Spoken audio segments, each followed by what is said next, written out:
In this lesson, we'll be checking our render. Okay, so without doing a full render to picture viewer, let's just do a quick little interactive render right here. So I'll just go to Render, choose Interactive Render Region, and you can size that to be however you want and change the quality. Now, because it doesn't take very long to render, I'm going to turn the quality all the way up. But I'm focusing on these numbers because right now they look a little bit strange as far as how dark that ambient occlusion is making them. So let's edit our ambient occlusion a little bit.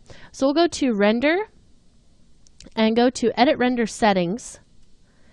And then we'll come over here and click Ambient Occlusion in the ambient occlusion effect.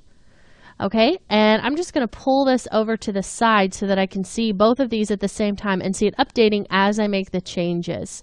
So a lot of times whenever you have your dispersion cranked up to 100%, which is the default, and you have really tight areas like these numbers, that can really make it too dark all around. So let's turn down that dispersion, and you can start to see how it'll lighten up as I change that.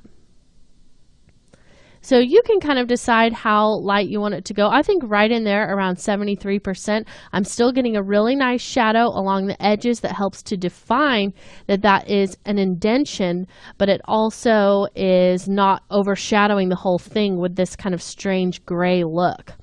Okay, so that's very helpful. Another thing you can do if you want it to be a little bit darker in the dark areas is to turn up your contrast. So you can see how that will subtly change the way that it looks. Now, if you turn this up too high, you'll see that we kind of get back to where we started. So you'll want to make sure that you do something that's not too much of a difference. So around 10% for the contrast, I think, is great. Now, if you wanted to render that into the picture viewer to take another look at it, you could, but since we have this cranked all the way up to 100%, I'm not concerned with needing to do another picture viewer render. So another thing I want to change while we have our render settings open is the type of render that we are using, the renderer. So right now it's just set to standard, which is the default. But if we go in and choose the physical renderer, then I can go into that physical tab here and I can turn on motion blur. And what that's going to allow me to see is the blurring that will happen in these really fast areas. So you cannot see motion blur as it happens in the particular viewer that we are using, which is the interactive render region. So let's take a look in the picture viewer at something like this where the graph is moving very quickly. So I'll just hit Shift R for that. And you can see we get a really nice amount of motion blur.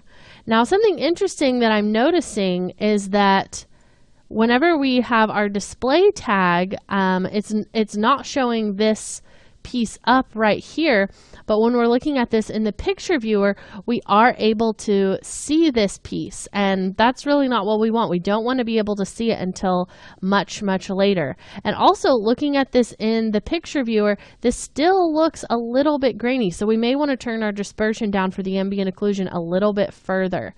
So let's just exit out of that picture viewer, and we'll jump over to our ambient occlusion. And I'm just going to turn the dispersion down to 65. Okay, let's take another look in the picture viewer just by hitting Shift R. Just want to make sure that you have this main piece selected there. And you can override it because we've already told it where to save to, so that's fine. That looks a lot better on that number 54. And once we get a little bit further away, it will look even more or less grainy here in the white area.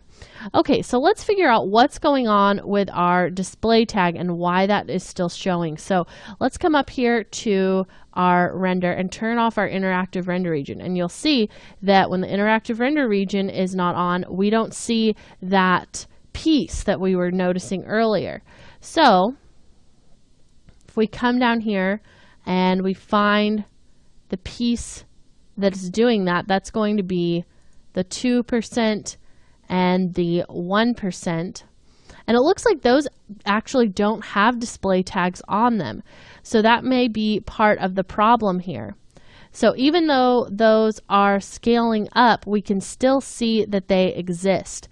So that's something that is very good that we caught it by doing some of those render checks. So we'll want to add a display tag to this as well. So what I'll do is go to my tags, go to my Cinema 4D tags, go to display, and we'll drop that onto our 1%.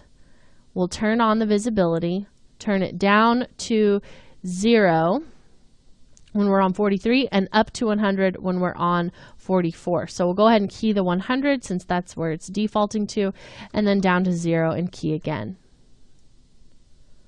Okay, so I think what the best way to see if we have fixed this problem or not is to actually do a quick preview on this. So the way that we can do that is by going to render and choosing make preview. And we can do a full render, or you can do something that's a little bit scaled down. But if you do a full render, because this is actually going pretty fast, as long as you have your image size pretty small, we should be able to get a very reasonable render time just to kick that out really quickly. So I'll go ahead and hit OK and let that calculate the preview. And I'm going to pause it, and then we'll come back when that preview is finished.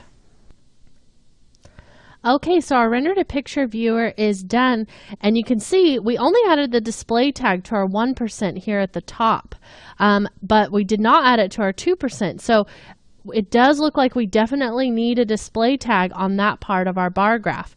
So now that we know that it fixed it for our 2% area, I'll just control drag it up to the from the 1% to the 2%, and then we know that 2% comes on much earlier, so we'll just grab the keys for the 2 and pull it backwards. So now that's not going to pop up until later.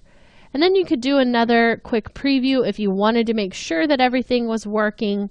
And you may want to check this on some of your other renders as well.